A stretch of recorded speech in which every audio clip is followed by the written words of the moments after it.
अवकाळी पावसामुळे चौक वाशिवली मार्गावर रस्त्याच्या कडेला असलेली एक अनधिकृत शेड कोसळली। ही शेड थेट रस्त्याच्या मधोमध पडल्याने दोन्ही बाजूंची वाहतूक पूर्णपणे ठप्प झाली होती। बुधवारी सकाळी चौक परिसरातील जोरदार वादळ आणि वाऱ्यासह हलका पाऊस सुरू झाला। याच दरम्यान तुपगाव ग्रामपंचायत हद्दीतील चौक वाशिवली रस्त्यावर असलेली एक मोठी शेड वाऱ्याच्या तडाख्याने कोसळली। सुदैवाने या दुर्घटनेत कोणतीही जीवितहानी झाली नाही।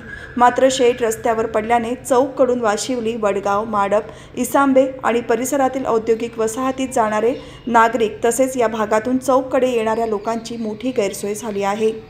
पागोटा ते चौक या केंद्र सरकारच्या महत्त्वाकांक्षी रस्त्याच्या प्रकल्पाजवळच ही अनधिकृत बांधकामे उभी राहत असल्याने आश्चर्य व्यक्त केलं जात आहे।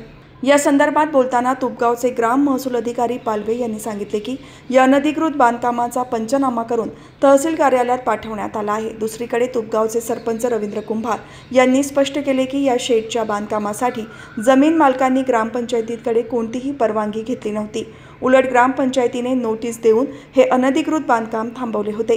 या घटनेची गंभीरता लक्षात घेता मंडळ अधिकारी माणिक सानप यांनी सांगितले की भविष्यात अशा अनधिकृत बांधकामांवर लक्ष केंद्रित केले जाईल आणि केवळ अधिकृत बांधकामेच होऊ दिली जातील। सध्या कोसळलेली शेड बाजूला करण्याचे काम सुरू आहे। या घटनेमुळे परिसरातील नागरिकांमध्ये नाराजी पसरली असून अनधिकृत बांधकामांवर कठोर कारवाई करण्याची मागणी जोर धरू लागली आहे।